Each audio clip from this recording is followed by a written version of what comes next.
India versus অস্ট্রেলিয়ার প্রথম টি-20 match wash out হয়ে গেছে। মানে বৃষ্টির জন্য অস্ট্রেলিয়ায় কিন্তু প্রথম টি-20 ম্যাচটা খেলা যায়নি। এবার এর কিন্তু অনেক রকম কারণ আছে। বৃষ্টি যে খুব জোরে হচ্ছিল সেরকম ব্যাপার না, বা ম্যাচ এক্সটেন্ড করা যায়নি সেটারই একটা বড় রিজন হচ্ছে ক্যানবারা শহরটা। ক্যানবারা শহরে যেহেতু খেলাটা ছিল অস্ট্রেলিয়াতে, তো ক্যানবারাতে রাত্রির 11টার পর কারফিউ থাকে। তো যে কারণে রাত্রির 11টার পরে যদি ম্যাচ যায় তাহলে কিন্তু ম্যাচটাকে বাড়াতে পারবে না, মানে ক্যান্সেল করতেই হবে, রাত্রি 11টার মধ্যে খেলাটা শেষ করতেই হবে। এটা কিন্তু ম্যান্ডেটরি ছিল এই ম্যাচটার জন্য, তাই ম্যাচ রেফারিও প্রেসারে ছিল। অল্প একটু বৃষ্টি হলো, প্রথমে 2 ওভার ছাট হয়ে গেল, 18 ওভারের ম্যাচ হয়ে গেল। তারপরে একটু বৃষ্টি নামলো, খেলাটাই ক্যান্সেল হয়ে গেল। সো প্রথম ম্যাচ অ্যাবান্ডেড। বাট আমি কেন ভিডিও বানাচ্ছি, তাহলে ভিডিও না বানালেই হতো, বাট ভিডিওটা বানাতেই হবে। তার কারণ হচ্ছে প্রথম ম্যাচে টিম ইন্ডিয়া যে টিমটা সিলেক্ট করেছিল না, যে প্লেইং ইলেভেনটা সিলেক্ট করেছিল, সেটা নিয়ে কিন্তু ডেফিনেটলি প্রশ্ন উঠছে, এবং প্রশ্ন ওঠাটাই স্বাভাবিক। তার কারণ প্রথম ম্যাচের যদি আমি টিমটা দেখি, প্রথম ম্যাচে অভিষেক শর্মা 14 বলে 19 রান করে আউট হয়ে যায়, কিন্তু শুভমান গিল 20 বলে 37 রান করে নট আউট থাকে, এবং সূর্য কুমার যাদব টি-20 টিমের ক্যাপ্টেন 24 বলে 39 রান করে, 3টে 4 ও 2টো 6 করে। বাট এইখানে এইগুলো বড় ব্যাপার নয় যে সূর্য কুমার যাদব অ্যাগ্রেসিভ খেলে বা শুভমান গিল অ্যাগ্রেসিভ খেলে। যেটা বড় ব্যাপার সেটা হলো এই টি-20 টিমে কিন্তু আর্শদীপ সিং, ইন্ডিয়ার হয়ে টি-20তে সর্বাধিক উইকেট টেকার, সে কিন্তু এই টিমে চান্স পায়।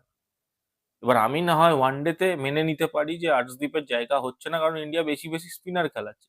বাট অস্ট্রেলিয়ার মতো জায়গায় টি-20তে আর্শদীপ সিং খেলায় চান্স পাচ্ছে না, প্লেইং ইলেভেনে চান্স পাচ্ছে না, এর কি কারণ হতে পারে?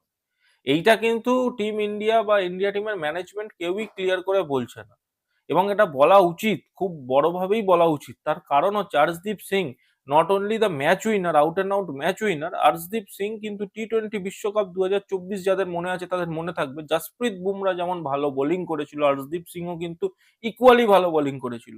আর্শদীপ সিং কিন্তু একটা লেফট আর্ম বোলার, যে কিন্তু জাসপ্রীত বুমরাকে ভালো সঙ্গ দেয় কিন্তু সব সময়। তো আর্শদীপ সিং এর না খেলাটা সবাইকে হতচকিত করে দিয়েছিল যখন প্লেইং ইলেভেন অ্যানাউন্স করে সূর্য কুমার যাদব। এবং বলতেই হচ্ছে একটা কথা, এই টিমটাতে হর্ষিত রানা, যার ওপর সবচেয়ে বেশি প্রশ্ন উঠছে, সে খেলছে, কিন্তু আমার কোয়েশ্চেন সেটা না যে হর্ষিত রানা খেলছে, এতে হর্ষিত রানার কোনো দোষ নেই। হর্ষিত রানা যেখানেই খেলছে ভালোই খেলছে, সিডনিতেও ভালো খেলেছে। বাট প্রশ্নটা হচ্ছে হর্ষিত রানাকে 8 নম্বরে এই এক্সকিউজ দিয়ে খেলানো হচ্ছে যে হর্ষিত রানা ব্যাটিং করতে পারে। এবার আপনি বলুন, হর্ষিত রানার ব্যাটিংটা আপনার বেশি কাজে আসবে, না হর্ষদীপ সিং এর ইম্প্যাক্টফুল বোলিংটা আপনার বেশি কাজে আসবে? টিম ইন্ডিয়াকে তো এটা ডিসাইড করতে হবে যে হর্ষদীপ সিং এর যে বোলিং, সে যে 4 ওভার ইকোনমিক্যাল দিতে পারে, সে যে ক্রিটিক্যাল উইকেট নিতে পারে, সে যে স্লগ ওভারে বোলিং করতে পারে, সেই জিনিসটা ইন্ডিয়ার বেশি কাজে আসবে, না 8 নম্বরে নেবে হর্ষিত রানার ব্যাটিংটা বেশি কাজে আসবে? অস্ট্রেলিয়াতে গিয়েও আমরা 3টে স্পিনার খেলাচ্ছি, কুলদীপ যাদব, বরুণ চক্রবর্তী এবং অক্ষর প্যাটেল।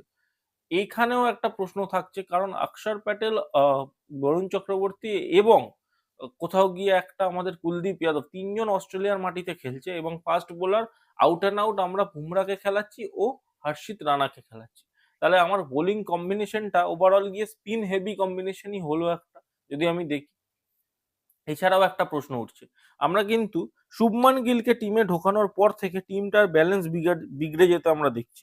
তার কারণ শুভমান গিল যে খারাপ খেলছে সেটা আমি একবারও বলবো না, শুভমান গিল ভালো খেলছে, শুভমান গিল ওপেন করছে। বাট সঞ্জু স্যামসন, এর জন্য সঞ্জু স্যামসন যে কিনা এতটা বিস্ফোরক একটা ব্যাটসম্যান ছিল, যে ওপেনিং এ এসে অলমোস্ট ম্যাচ ফিনিশ করে দিত সেঞ্চুরি মেরে, সেই প্লেয়ারটাকে আমরা আজকের 5 নম্বরে সরিয়ে দিচ্ছি।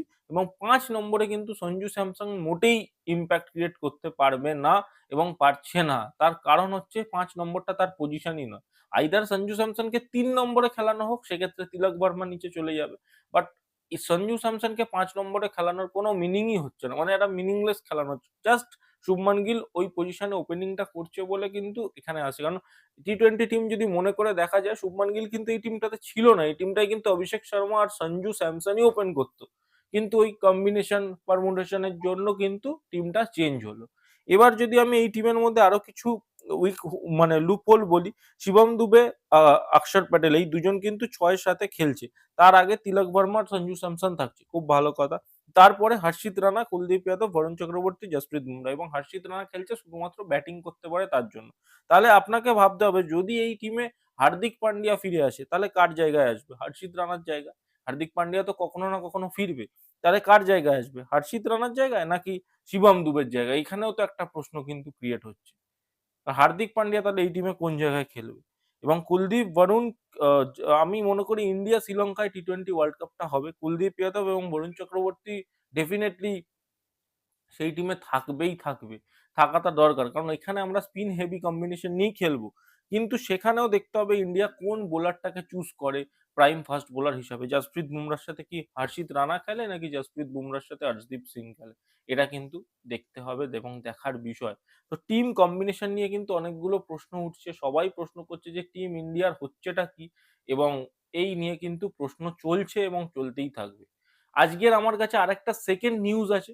সেটা হলো অবশ্যই এই সেকেন্ড নিউজটা কিন্তু বলার বিষয়। কলকাতা নাইট রাইডার্স নিজেদের হেড কোচ বানিয়েছে অভিষেক নায়ারকে, এবং এটা খুবই ভালো ডিসিশন আমি বলবো। তার কারণ অভিষেক নায়ার কিন্তু কেকেআর এ হয়ে আগে মেন্টরের পজিশনে ছিল এবং ব্যাটিং কোচ হিসাবে কিন্তু সে কলকাতায় দীর্ঘদিন ছিল এবং সাকসেসফুল ক্যাম্পেনে কিন্তু কলকাতার হয়ে কন্ট্রিবিউশন আছে অভিষেক নায়ারের। সেক্ষেত্রে অভিষেক নায়ার কিন্তু কলকাতার হেড কোচ ডিসাইড হয়েছে, মানে সিলেক্ট হয়েছে। তো আমি চাইবো অভিষেক নায়ার এবার নিজের কিছু ইনপুট দিয়ে টিমটা মিনি অকশনে যখন আসবে সেখানে ভালো করে তৈরি করুক। কারণ টিমের কিন্তু ব্যালেন্স খুব খারাপ হয়ে আছে। একটা prime strike wicket keeper batsman যে কিনা ক্যাপ্টেন্সিও করতে পারে এরকম কোনো প্লেয়ারকে টার্গেট করে টিমে আনা হোক যে কিনা নারিনের সাথে ওপেন করবে, এবং ইন্ডিয়ান যদি হয় খুব ভালো হয়। এবং আরেকটা যেটা অভিষেক নায়ারকে লক্ষ্য রাখতে হবে যে মেন্টর কে হয়। ডোয়েন ব্রাভোই কি মেন্টর থাকে নাকি নতুন কোনো মেন্টর আসে এবং তার চিন্তাধারার সাথে কি অভিষেক নায়ারের চিন্তাধারা মেলে সেটাও কিন্তু দেখতে হবে। সো লুকিং ফরওয়ার্ড টু অভিষেক নায়ার। আর এর সাথেই একটা কানেক্টেড নিউজ হচ্ছে, অভিষেক নায়ার যেহেতু রোহিত শর্মার পার্সোনাল কোচ, সেই জন্য কিন্তু সবাই ভেবেছিল যে অভিষেক নায়ার যদি কলকাতা নাইট রাইডার্স এর হেড কোচ সিলেক্ট হয় তাহলে হয়তো রোহিত শর্মাও কলকাতা নাইট রাইডার্স এ চলে আসবে। বাট মুম্বাই ইন্ডিয়ান্স থেকে জানানো হয়েছে যে রোহিত শর্মা কিন্তু কোথাও যাচ্ছে না, সে মুম্বাই ইন্ডিয়ান্সেই থাকছে। হ্যাঁ, কলকাতার ফ্যান হয়ে কিন্তু আমার ব্যাপারটা খারাপ লাগলো, কারণ আমরা চেয়েছিলাম যে রোহিত শর্মা অন্তত একটা সিজন হলেও কলকাতার হয়ে খেলুক, বাট সেটা করতে দিচ্ছে না মুম্বাই। ডেফিনেটলি রোহিত শর্মাকে রিটেন করছে এবং কলকাতাকে অন্য অপশনই দেখতে হবে, অন্য উইকেট কিপার ক্যাপ্টেনের অপশনই কিন্তু দেখতে হবে।